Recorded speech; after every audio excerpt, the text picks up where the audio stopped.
Olá, meus amados e minhas amadas, estamos mais uma vez aqui ao vivo no canal Quem Tem Sede Venha, na fanpage Quem Tem Sede Venha, e eu tenho uma palavra de Deus para o seu coração. Nós vamos fazer hoje um estudo bíblico, é lógico que depois do estudo a gente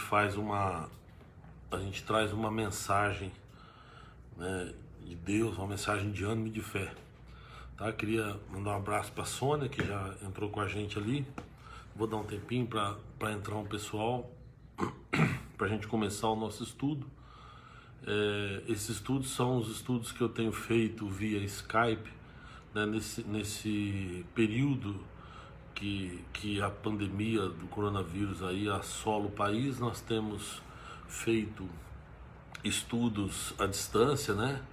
E na igreja que eu frequento eu faço um estudo via Skype domingo de manhã, e eu tenho aproveitado esses estudos que a gente faz lá, e eu tenho trazido para vocês aqui nas terças-feiras sobre a palavra de Deus. Então nós vimos até agora os 5 primeiros livros da Bíblia, o Pentateuco, né, onde fala desde a criação do mundo, do dilúvio, fala também do início do povo de Israel lá, né, em Abraão, o nascimento de Isaac. Depois a gente viu também quando Isaac tem os 2 filhos, Esaú e Jacó, os filhos de Jacó. Aí um deles é vendido como escravo pelos irmãos, e esse que chama José se torna governador do Egito, e a partir dali eles são escravizados no Egito, porque morre o faraó, morre José, né, e o outro faraó que assumiu não conhecia a história, não sabia de José, e escravizou o povo de Israel, e o povo ficou escravo 400 anos no Egito. Deus levanta Moisés para libertar o seu povo. Depois nós temos Josué, que substitui Moisés e conduz o povo até a terra prometida, né? Moisés levou até um certo momento nas campinas de Moabe, quando ele subiu no Monte Nebo e ali morreu, e a partir dali Josué conduz o povo para tomar posse da terra prometida. Depois nós vimos também o livro de Juízes. Semana passada nós vimos o livro de Juízes, que é um elo entre a era dos patriarcas e a era da monarquia. Então nós vimos Juízes e Ruth, que são 2 livros que tem a ver, né? Porque a história do livro de Ruth aconteceu no período dos Juízes. E hoje nós vamos ver na sequência então o primeiro livro de Samuel, tá? Tem primeiro e segundo Samuel, na verdade. Nós vamos ver os 2 livros de Samuel, que é fantástico, livro maravilhoso. Eu sempre falo fantástico, né? Porque na verdade eu gosto de todos os livros da Bíblia, né? Mas tem alguns em especial, e Samuel é um livro desse porque conta a história do rei Davi, né? Ele traz para nós a efetivação desse elo que eu falei que Juízes traz, e ele tem a passagem então da era dos juízes para a era da monarquia, né? Como que foi constituído o primeiro rei de Israel, quando o povo se rebela e pede para Samuel que quer ter um rei como as outras nações, né? E depois tem como que Samuel escolheu o primeiro rei que falhou, e esse primeiro rei então é destituído, e depois entra Davi que aí assume o reinado, e aí todo o segundo livro de Samuel conta sobre o reinado de Davi, né? Aí você pode falar, o primeiro rei, que foi Saul, ele falhou. Davi não falhou? Não, Davi falhou muito também. A grande questão é que a falha de Saul foi contra o Senhor, né? Não foi um pecado comum, foi um pecado contra Deus. Ele interferiu no sacerdócio santo, né? Coisa que o Davi não fez. Então por isso Saul foi rejeitado, e por isso Deus levantou Davi. Então o primeiro livro de Samuel, conforme eu falei, ele tem esse elo, né? Ele tem 3 passagens importantes: a passagem de Juízes, né, para a monarquia, né? E depois a passagem do primeiro rei, né, que é de Samuel para Saul, que é o primeiro rei, e de Saul para Davi, e assim tem o primeiro livro de Samuel, tá? Não dá para para dizer quem foi que escreveu o livro de Samuel, tem muitas dúvidas. Estudiosos dizem que foi Esdras que escreveu, mas não dá para a gente saber, a gente prefere então não afirmar nada, tá bom? Então, o primeiro livro de Samuel começa justamente com o nascimento de Samuel. Começa a contar uma história que tem um homem, né, que isso lá na época dos juízes, esse homem chamado Eucana, ele tem duas esposas e uma delas é estéril, não pode ter filhos, e ele vai todo ano em Siló para levar uma oferta para Deus, e o estava montado em Siló. Eu parei um pouquinho porque estava falando que está sem conexão, mas voltou, né?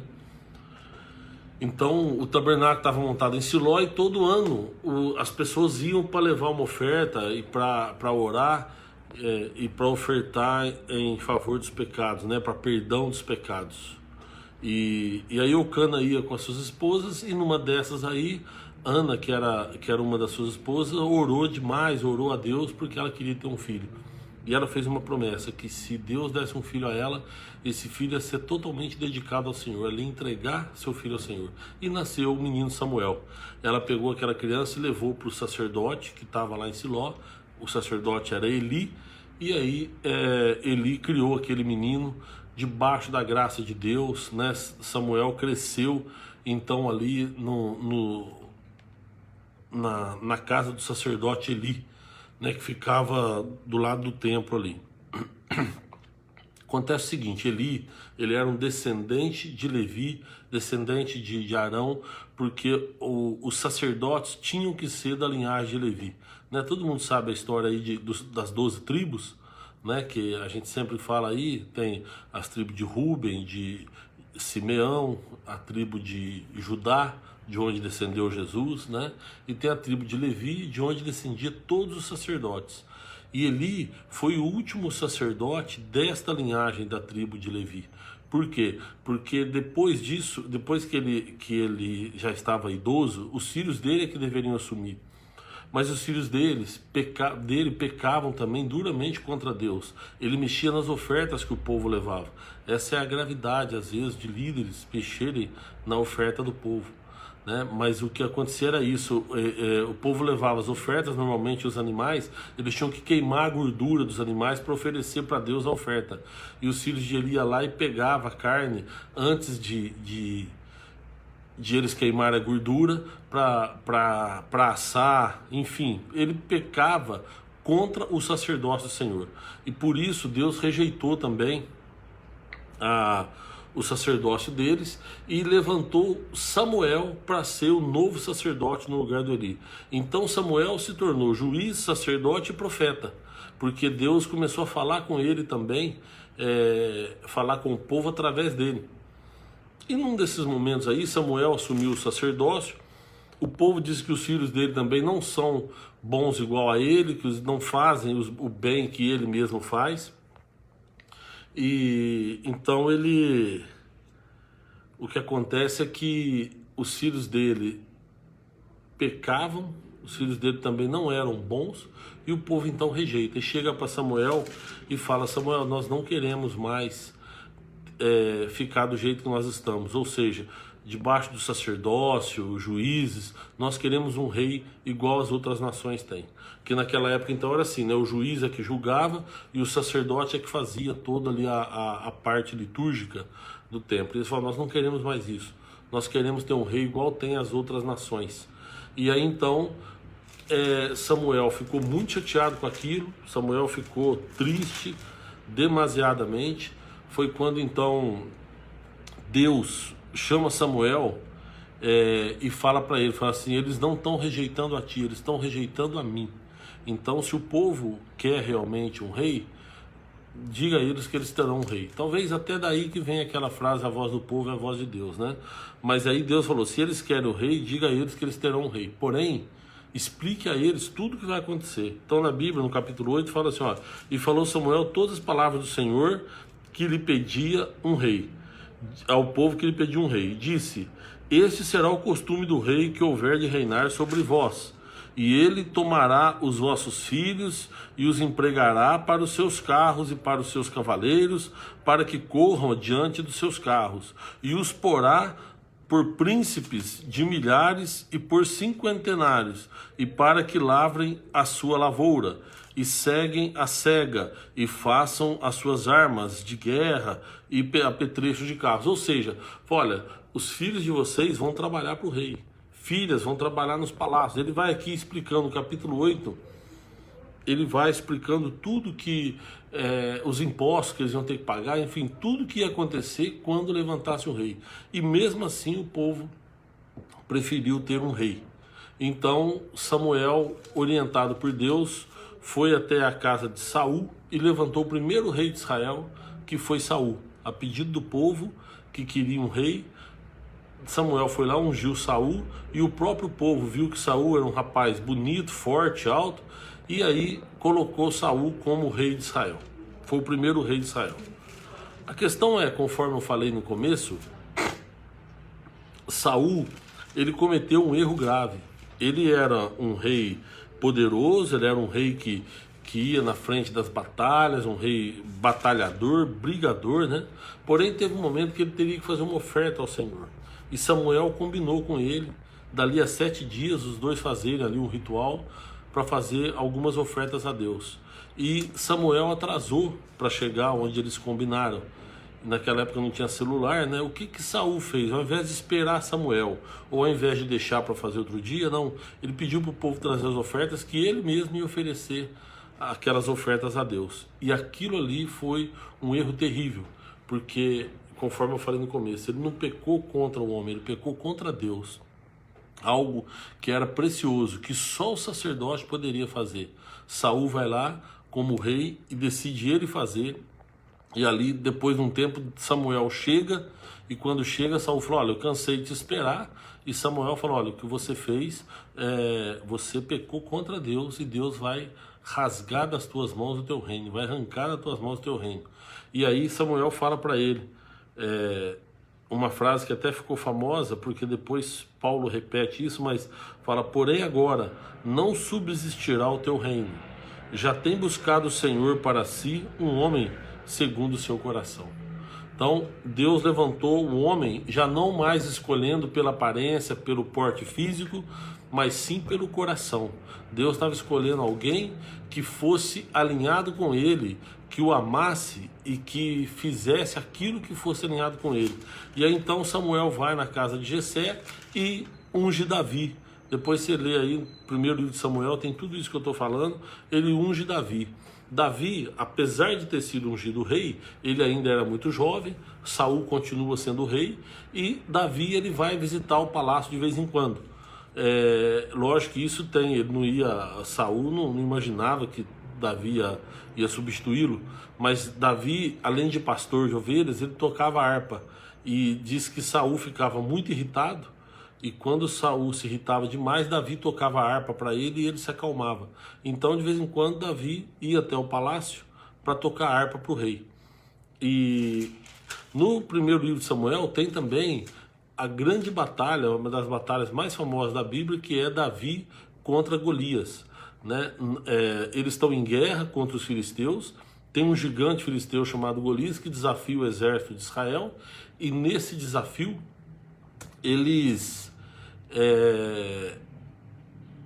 o Israel está todo mundo com medo. Davi, ele não está na guerra, ele está em casa, mas o pai dele pede para ele ir sondar para ver como é que os irmãos dele estavam, e aí levar comida, levar pão também para eles, para o chefe lá do exército, né, pro general da guerra. E Davi vai, e no que Davi chega lá, ele escuta o gigante desafiando o povo de Israel, e ele fica inconformado, ele fala: escuta, esse cara vai ficar aí desafiando o exército de Deus, e vocês não vão fazer nada? E Davi se dispõe então a lutar com o gigante, e ele vai e mata o gigante, e traz a cabeça do gigante para Saul. Isso daí, o que parecia bênção na vida de Israel, na verdade causou um grande problema. Por quê? Porque o povo começou a elogiar demais Davi, e eles elevaram Davi, né, numa situação assim de festejar e tal, e Saul se enciumou daquilo ali. Saul ficou com muita inveja e tentou matar Davi, e naquilo que ele tenta matar, Davi é obrigado a fugir, e Saul vai atrás dele. e para tentar matá-lo. E aí começa uma grande perseguição. Davi se esconde na caverna de Adulão e ali ele acha aqueles homens que são chamados de valentes de Davi, né, que foram 30 homens, mas ele se junta ali com 400 homens na caverna de Adulão e na caverna de Adulão Davi monta então esse exército e sai, mas ele não sai para brigar com Saul, ele quer fugir, né? Ele quer dar um jeito de fugir, por quê? Porque ele entendia que Saul tinha sido um homem ungido de Deus e ele não queria fazer nada, ele falava, vai de mim matar, tocar no ungido de Deus, né? Mas Saul perseguindo ele, e aqueles homens então andavam com ele. No capítulo 22 aí de Samuel fala assim, olha, então Davi se retirou dali e se escapou para a caverna de Adulão, e ouviram de seus irmãos toda a casa de seu pai que desceram ali, e ajuntou-se a ele todo homem que se achava em aperto, todo homem endividado, homem de espírito desgostoso, e ele se fez chefe deles, e eram uns 400 homens. Os que estavam ali eram todos aqueles que eram desprezados pela sociedade, e Davi foi para lá por se sentir desprezado, porque o rei queria matá-lo, né? Então, Davi ele chega, ele sai, ele vai para essa caverna de Adulão para se juntar com aqueles homens que eram outros desprezados pelas sociedades. Ali tinham leprosos, tinham endividados, enfim, tinha todos aqueles que não eram aceitos na comunidade deles ali. E Davi ali monta o exército dele, e com o exército dele depois ele assume o reinado. Por quê? Porque no final do primeiro livro de Samuel vem a morte de Saul. Saul ele persegue Davi por duas oportunidades. Davi vê Saul dormindo, tem a oportunidade de matá-lo, mas não faz isso, porque ele não quer tocar no rei. E aí ele continua fugindo, mas chega um momento que não tem jeito, na guerra lá, Saul morre. Morre Saul, morre o filho dele, e aí Davi então ele assume o reinado de Israel. Aí nós estamos já então no segundo livro de Samuel, quando Davi ele fica sabendo da morte de Saul, né? Saul morre, o último capítulo do primeiro livro de Samuel é a morte de Saul.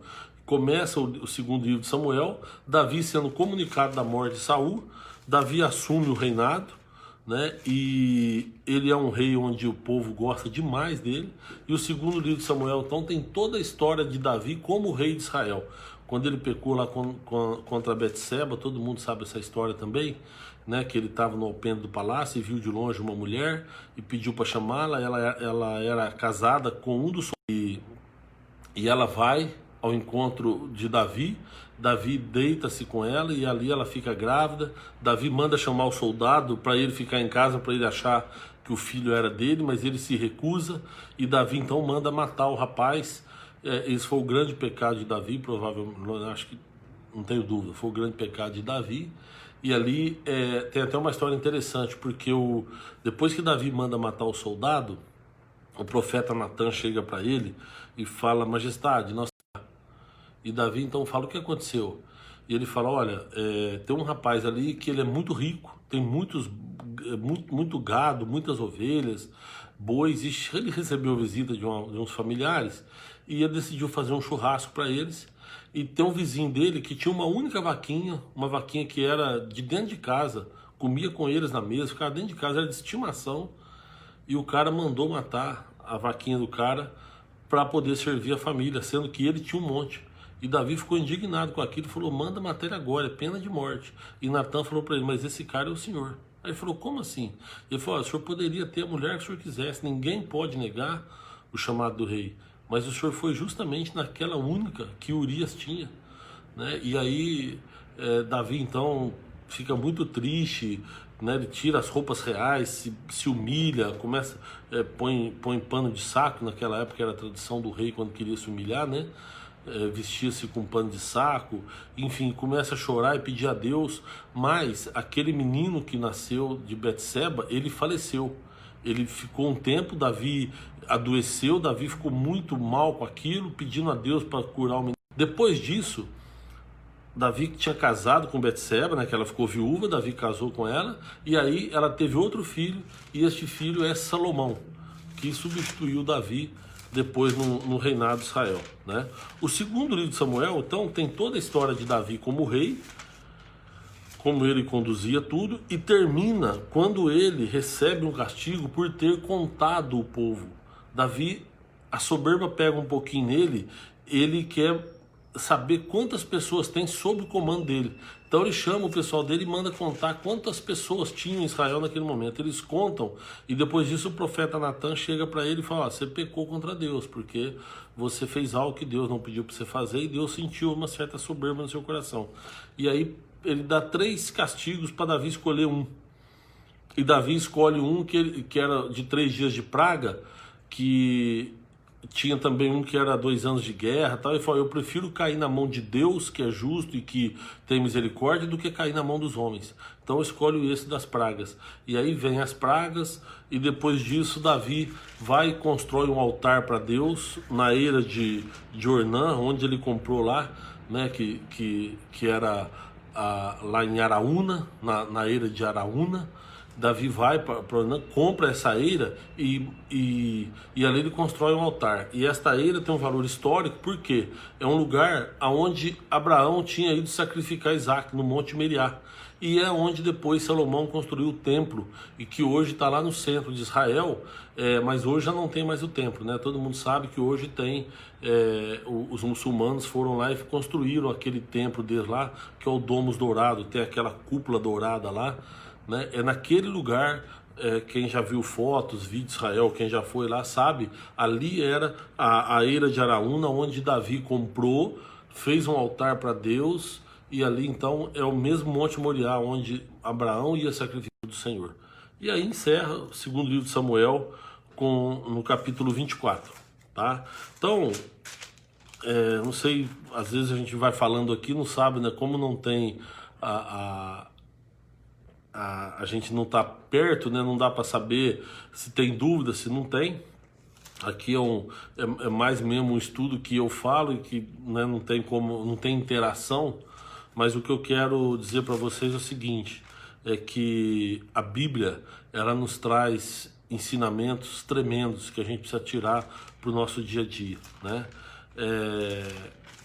O que eu queria dizer para você é o seguinte: que a gente comete muitos erros, mas nós precisamos preservar a nossa relação com Deus, né? O pecado contra Deus é a única coisa que pode nos afetar. Então nós precisamos entender isso e viver em comunhão com Deus. E como é que a gente vive em comunhão com Deus? Amando a Deus de todo o nosso coração, com todo o nosso entendimento, e amar o nosso próximo como a nós mesmos. Foi o mandamento que Jesus deixou. Para isso, a gente manter essa nossa relação com Deus, né? E é lógico dizer para você também o seguinte: Davi, que é a mensagem que eu queria deixar, quando Davi ele vai e briga com o gigante Golias, Davi tinha sido ungido rei. Davi, ele traz a cabeça do gigante para Saul, e Saul pergunta para um rapaz que está do lado dele, que é o comandante da guarda: quem que é esse menino? E ele falou: ninguém sabe, a gente não sabe quem é. E Saul fala: traz ele aqui. E aí Davi chega, ele está segurando a cabeça do gigante. E Saul pergunta: quem é você, filho? Ele falou: sou filho de Jessé, o belemita, né? Jessé de Belém. E aí então aí que ele passa a ser conhecido pelas pessoas de quem ele realmente era. Saul já tinha visto Davi várias vezes, mas ele era apenas um tocador de harpa, né? Mas a partir do momento em que ele vai e que ele vence uma grande batalha, as pessoas passam a conhecê-lo melhor, né? Mas ali ele já tinha sido ungido rei. Ali Samuel já tinha ido na casa dele e já tinha derramado azeite sobre ele e falado: olha, esse menino será o rei de Israel. O que eu quero dizer para você é o seguinte: pode ser que você esteja passando momentos difíceis na sua vida, e pode ser que você esteja inclusive desanimado, porque você cansa de fazer algo e as pessoas não te veem. E além de tudo isso, ainda vem depois grandes batalhas. Eu quero dizer para você que depois de um grande deserto, depois de grandes batalhas, vem também momentos de bonança, vem momentos em que a gente vai ter o nosso refúgio. Deus vai nos acalentar, assim como ele fez com Davi. Então nós estamos passando por um momento aí de pandemia, mas depois que tudo isso passar, eu creio que Deus vai restabelecer a paz na tua vida. E uma outra coisa que eu quero dizer para você: não pense que você não tem capacidade para uma coisa ou para outra. Se você está em realmente desejo de fazer algo, faça, porque você tem capacidade para isso. Porque se você não tiver, Deus vai te ajudar. O que você precisa é estar em comunhão com Deus, né? Davi, ele tinha sido ungido rei de Israel e ninguém sabia quem ele era. Quando ele está com a cabeça do gigante na mão, é que o cara pergunta: quem é você? E ele fala: eu sou filho de Jessé o belemita. Se a gente for pegar, tem um rapaz que nasceu, era filho de uma lavadeira com um pintor de paredes, mas os pais separaram, ele foi criado por uma madrasta. Ele era mulato, gago, manco e nasceu na favela, no Morro do Livramento, no Rio de Janeiro. Sabe o nome desse moço? Machado de Assis. Foi o homem que que fundou a Academia Brasileira de Letras. Ele não fez faculdade, ele não fez universidade, mas fundou a Academia Brasileira de Letras. Eu falo isso, tem uma cidade no sul de Minas Gerais, em Minas Gerais, né, um pouquinho mais para o sul, que chama Palmira. Essa cidade, um dia chegaram para as pessoas lá e falaram: viu, você viu ali que o filho do seu, acho que é Carlos, não lembro, um cara, que ele fez uma máquina que voa? Aí o pessoal: que máquina que voa? Você tá louco? Eu falei: não, ele fez a máquina que voa. E aí o pessoal fala: gente, vocês acham que alguém pode fazer uma máquina que voa? E se alguém fizer, você acha que vai ser aqui de Palmira, uma cidadezinha, um vilarejo com menos de 5 mil habitantes? Você acha que pode ser daqui que sai alguém que possa fazer uma máquina dessa? E hoje Palmira chama Santos Dumont. Eles estavam falando justamente de Santos Dumont, aquele que inventou o avião. Então, o que eu estou dizendo é o seguinte: não caia em descrédito a si mesmo. Ou seja, se as pessoas não acreditam em você, você precisa acreditar em você. E precisa acreditar que Deus pode estar na tua vida e que Ele possa fazer a diferença na sua vida.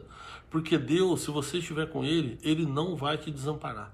Tá? Então não desanima, não se enche. Abraham Lincoln, o maior presidente dos Estados Unidos, ele perdeu todas as eleições que ele tinha disputado antes de ser presidente. Eu acho que ele tinha sido uma vez, não lembro se foi vereador, mas depois ele perdeu tudo. Ele faliu 2 vezes, a namorada dele morreu quando ele tinha 30 anos, ele se desesperou, entrou em depressão, faliu empresa. Deu tudo errado na vida dele até quase 60 anos. Ele foi candidato a presidente da República, foi eleito e foi o maior presidente da República que os Estados Unidos já teve. Ele é eleito e conhecido assim no país lá como o melhor presidente da história. Não desanime, não pense que você é fraco ou que você não consiga fazer algo que está no seu coração. Tá? Coloque nas mãos de Deus.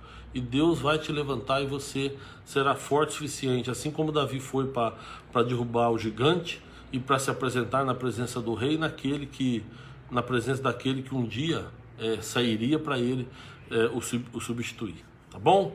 Então que Deus te abençoe poderosamente, viu? Se você puder aí, feche os olhos, nós vamos fazer uma oração agora. Senhor, eu quero te pedir, ó Deus, bênção sobre as nossas vidas, pedir força, Deus. O Senhor é um Deus poderoso, um Deus que tem nos protegido, um Deus que tem nos amparado e que tem nos alimentado, Pai. Então nós te agradecemos, Deus, pelo pão de cada dia, agradecemos, Deus, porque o Senhor é o nosso sustento. Abençoa, Senhor, as pessoas que estão me assistindo agora, as pessoas que estão ouvindo esta oração, que o Senhor possa derramar bênção sem medida sobre a vida deles, Pai. O Senhor visita a casa deles, o lar, e abençoa, Senhor, essas famílias. Em nome de Jesus, Pai. O Senhor coloca no coração deles um desejo, ó Deus, de estar com o Senhor. Senhor, e os proteja, Deus. Coloca teus anjos acampados ao redor deles e os proteja de todo mal. Abençoe, Deus, abençoe-os com toda sorte de bênção. Em nome de Jesus é que eu te peço. Amém. Meus amados, obrigado, viu? Que Deus abençoe vocês. Obrigado pelo carinho. Olha, muita gente hoje estava com a gente aqui ao vivo. Mandar um abraço para a Sônia, para a Terezinha, para a Rô do Carlos, que falou Paz do Senhor, para a Fernanda, que Deus te abençoe, viu, Fernanda? Para a Diana, o Carlos, a Cileia, o Sérgio Carrara, o Ed Santana, tá? Fazia tempo que você não aparecia aqui, Ed, que é lá de Salvador, né? Que Deus te abençoe, viu, Ed? A Gislene, que está sempre com a gente, Deus te abençoe. O evangelista Alex, que Deus te abençoe também, Alex. O Ed escreveu aqui, ó, muito tempo sem pegar sua live por conta do meu horário de trabalho, mas que Deus te abençoe, viu? O Wilde, que Deus te abençoe também, Wilde. O Talarico, Deus te abençoe também, viu, Talarico? Escreveu: bom dia, pastor, hoje vou assistir o culto inteiro, amém, glória a Deus por isso. O Silvinho, meu irmão, que Deus te abençoe. Silvia Helena, o Rogério Carbone, a pastora Jarina, a Regina Bueno também, que Deus te abençoe. André Cavalcante, paz do Senhor, homem de Deus, manda uma paz para mim, irmão. André Cavalcante, aqui de Arapiraca, em Alagoas, que Deus te abençoe, viu, Andréia? Deus abençoe poderosamente você aí e todos os seus aí, toda a cidade de Arapiraca. A Suzana Pereira, que Deus te abençoe também. O Zé Reinaldo, a Ivanete Ferreira, que Deus te abençoe poderosamente. A Ana Rita, a Regiane, a Rose. Tenho muita sede de recuperar. Ela escreveu aqui, ô Rose, Deus te abençoe. Desculpa, a Ana Rita, que escreveu, que tem vontade de recuperar de uma angústia aqui, mas nós vamos orar por você, viu, Ana Rita? Eu creio que tudo vai dar certo. A Priscila Alves, que Deus te abençoe. Priscila Helena, o Luiz Carlos, quem mais? O Alex Targino, a Jaqueline, a Isilda, que Deus te abençoe, Isilda. Saudade de você. O Rogério, o Márcio Polo, que Deus te abençoe também, Márcio. A Silvia Faria, a Gabriela, o Bruno Gabriel. Meu Deus, quanta gente. A Fran, Deus te abençoe, viu, Fran? O Ed escreveu: Salvador foi alcançada. Deus te abençoe, Ed. Deus abençoe a todos. E obrigado pelo carinho de todos. E que Deus abençoe fortemente. Até terça-feira que vem, nós vamos entrar no primeiro e segundo livro de Reis, que aí vem depois a morte de Davi e a sucessão dele por Salomão, tá bom? E a gente vai saber por que o reino de Israel foi dividido em dois, né? Reino do Norte e Reino do Sul, tá bom? E até a queda depois também, até quando eles são invadidos, né? Israel é invadido pela Síria e Judá é invadido por Nabucodonosor lá pela Babilônia, pelos caldeus. Deus abençoe vocês, até terça-feira que vem, se Deus quiser.